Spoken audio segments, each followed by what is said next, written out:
TV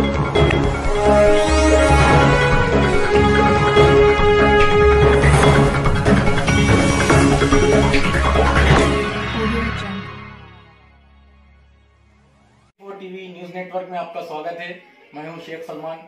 चलिए जानते हैं आज की खबर। अभी फिर वक्त हम मौजूद हैं मराठवाड़े के सदर मिस्टर फिरोज लाला साहब के साथ। फिरोज लाला साहब, आज हैदराबाद के MIM की जो कामयाबी की खुशी में आपके दो अल्फाज बयान कीजिए। सबसे पहले मैं अल्लाह सुब्हानहू तआला का शुक्र अदा करता हूँ कि अल्लाह रब्बुल इज़्ज़त ने हमें हैदराबाद के अंदर कामयाबी अता की। और साथ ही मैं हमारे महबूब खायर नखीब मिल्लत अलहाज बैरिस्टर असदुद्दीन अवैसी साहब को दिल की गहराइयों से मुबारकबाद पेश करता हूँ, और तमाम जो कॉरपोरेटर्स जो अभी भी मुंतखब हुए, जो जीते, मैं उनको भी दिल की गहराइयों से मुबारकबाद देता हूँ। हैदराबाद की अवाम को दिल की गहराइयों से मुबारकबाद देता हूँ और उनका शुक्रिया अदा करता हूँ कि उन्होंने एक अच्छा फैसला मजलिस के हक में लिया और मजलिस को कामयाब किया। देखिए, शहर हैदराबाद की सियासत एक इंटेलेक्चुअल्स और अच्छे काबिलियत वाले लोग वहाँ पर रहते हैं, और वहाँ की सियासत में यकीनन हमें कामयाबी मिली है, और उम्मीद करते हैं कि इस आइंदा से इसके बाद मैं समझता हूँ कि एक अच्छे नताइज भी हमारे हक में आएंगे। और हैदराबाद के अंदर जिस तरह से इस बार के जो इंतखाबात हुए, ये हमको देखने मिला है कि मजलिस इत्तेहादुल मुस्लिमीन अकेली और तनहा वहाँ पर बीजेपी से, TRS से और कांग्रेस से मुकाबला किए। जहाँ तक मुझे लगता है कि ये तीनों फिरका परस्त ताकतें भी हमको रोकने में नाकाम रही है, और आने वाले दिनों के अंदर मैं समझता हूँ जो आज भी अवाम हैदराबाद की मजलिस से मोहब्बत करती, हमारे कायदीन नखीब मिल्लत अलहाज बैरिस्टर असदुद्दीन अवैसी साहब और हबीब मिल्लत अकबरुद्दीन अवैसी साहब की जो खिदमत, वो यकीनन बहुत बड़ी खिदमत है। कोई भी जब मसला आ जाए तो अवाम के दरमियान में आके 18 घंटे काम करते हैं। जैसे कि आपने देखा है कि कोविड-19 जो एक वबा पूरी दुनिया में इतनी तेजी से फैली, जिसकी वजह से लोगों के तिजारतें, लोगों की रोजगारी बंद हो गई थी, जिसके अंदर हमारे खायर अली जनाब अलहाज बैरिस्टर असदुद्दीन अवैसी साहब, अकबरुद्दीन अवैसी साहब ने 5 महीने लोगों के दरमियान में जाके राशन किट्स दिए, वहाँ के उनके ताम और खाने का जो नज़्म रखा गया था उसमें वो इंतज़ाम किए। उसके बाद जो वबा से बचने के लिए जो बीमार थे अफराद, उनको भी जो है सो दवाखानों के अंदर ट्रीटमेंट किए, उनको मदद की, उनके इलाज किए।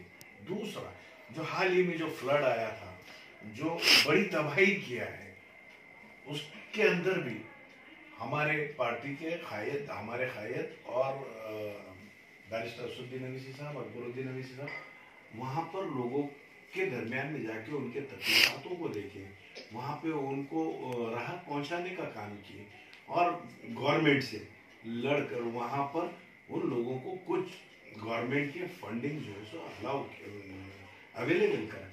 तो मैं समझता हूँ कि अवाम इसी तरह मजलिस के साथ रहेंगी, और मजलिस के कायदीन के साथ जो बेइंतहा मोहब्बत हुआ हैदराबाद की अवाम करती है, मैं वो हैदराबाद की अवाम का दिल की गहराइयों से शुक्रिया अदा करता हूँ। हाल ही में जो हैदराबाद में इलेक्शंस हुए GHMC के, उसमें योगी आदित्यनाथ का बयान रहा है कि जब वो जीत कर आएंगे तो हैदराबाद का नाम बदलकर जो है भाग्यनगर रखा जाएगा। आप उसको किस तरह से देखते हैं और आप उसका क्या जवाब देते हैं? यूपी के जो चीफ मिनिस्टर है, सही तो डेवलपमेंट स्किल क्या, डेवलपमेंट क्या होता है, उनको तजुर्बा और आइडिया नहीं है। वो ये समझ रहे हैं कि जिस तरह से यूपी के अंदर जो उन्होंने घिनौनी सियासत को जो है सो बढ़ावा दिया है, जिस तरह से उन्होंने फैज़ाबाद और इलाहाबाद का नाम बदल दिया है, उसी तरीके से वो ये चाहते हैं कि दो समाजों के अंदर नफरत पैदा करने के लिए ये जो स्टेटमेंट किए। मगर आप ये जानिए कि ये बल्दिया के इलेक्शन है, यहाँ पर यहाँ के मसाइल है कि रास्ता, बिजली, पानी, वहाँ की जो मूलभूत सुविधाएं हैं, जो उनके हुकूक होते हैं, ये सही तो उनको मुहैया कराया देना चाहिए, और ना कि नाम बदलने से सियासतें नहीं होती। और वहाँ की जो समस्या लोगों का, वहाँ के नौजवानों को, जो बेरोजगार नौजवान हैं, उनको रोजगार का जो प्रश्न बहुत बड़ा सवाल है, उस पर काम मजलिस करती है।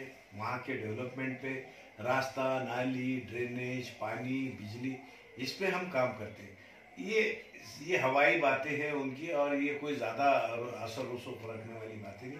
और मैं ऐसे सीएम के स्टेटमेंट को अवॉइड करता हूँ, क्योंकि हैदराबाद की हवा में वहाँ पे वो तमाम तबक़ात के बिरादरान वतन, आज हमारे पास भी कुछ बिरादरान वतन हमारी जमात से हमने टिकट दिया है, वो चुन कर आया है, तो वो लोग भी जो है तो जानते हैं कि ऐसे बातों से और उनके ऐसे डायलॉग से, उनके स्टेटमेंट से कोई फर्क नहीं पड़ता, और उनसे कोई फर्क पड़ने वाला नहीं।